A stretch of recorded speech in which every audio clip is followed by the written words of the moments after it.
मैं शायर तो नहीं मगर ए जशी जब से देखा। আর সামনে গেলাম না মানুষ স্পিকার। এই বাজেটটা নাকি চানাচুরের মতো, খেতে ভালো লাগে, কোনো পুষ্টিগুণ নাই। নীল নদের পানি যেরকম নীল না, তেমনি ভাবে দাড়ি টুপি থাকলেই যে নারী স্বাধীনতা এবং হিজাব নিকাবের প্রতি সম্মান থাকবে, বিষয়টা আসলে এরকম না মানুষ স্পিকার।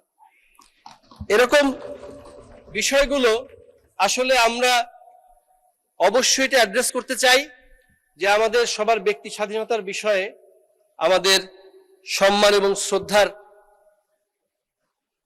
ব্যাপারে অত্যন্ত সোচ্চার হওয়া উচিত মাননীয় স্পিকার।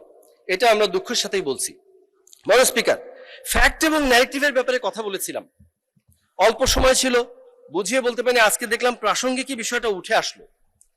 আপনার মাথার উপরে বিসমিল্লাহির রহমানির রহিম, দুয়ারে দুয়ারে সর্বশক্তিমান আল্লাহ।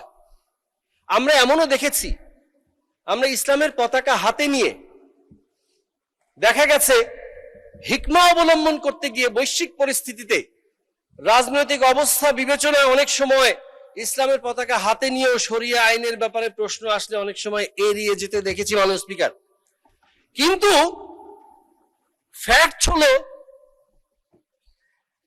জিয়াউর রহমান সাহেব, শহীদ রাষ্ট্রপতি জিয়াউর রহমান লিখে দিলেন সংবিধানে বিসমিল্লাহ। তার সুযোগ্য উত্তরসূরি জনাব তারেক রহমান সাহেব আপনার মাথার উপর রেখেছেন বিসমিল্লাহ। দুয়ারে দুয়ারে লেখা সর্বশক্তিমান আল্লাহ। এটা হলো ফ্যাক্ট।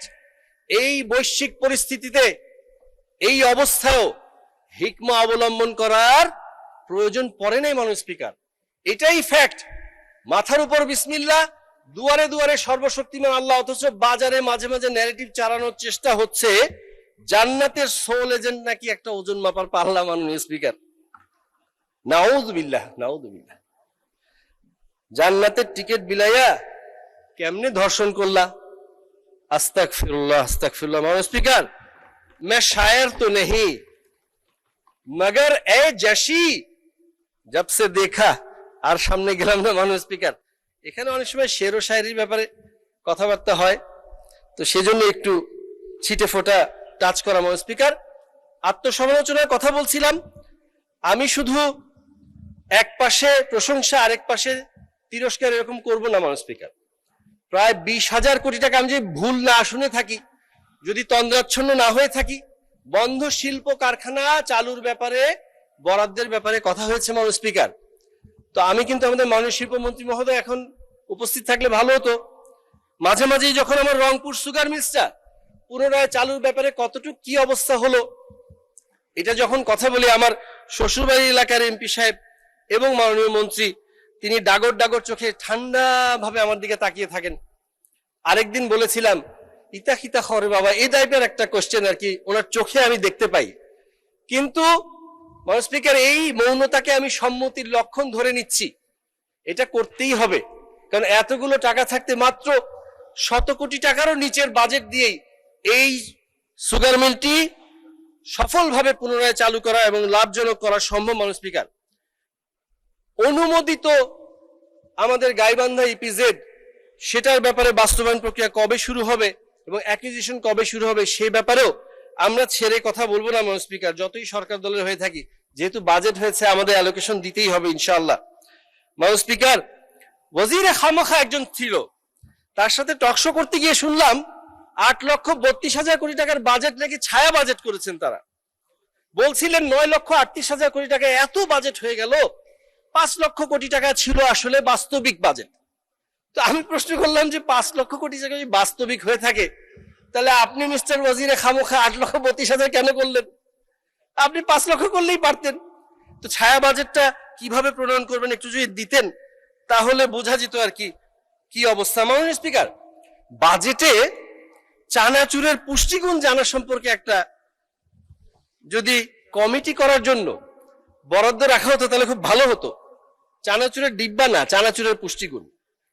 আমি দেখলাম যে নর্মাল গুগলেই যদি আমরা একটু সার্চ করে থাকি তাহলেই পেয়ে যাচ্ছি চানাচুরের কিছু পুষ্টিগুণ আছে মাননীয় স্পিকার। যে কেউ খুঁজলে পাবে ক্যালোরি প্রায় 500 থেকে 550 কিলো ক্যালোরি, ফ্যাট আছে 35 গ্রাম, প্রোটিন 10 গ্রাম, ফাইবার 5 গ্রাম, সোডিয়াম 800 মিলিগ্রাম প্রতি 100 গ্রাম চানাচুরের মধ্যে। মাননীয় স্পিকার, কেন বলছি জানেন?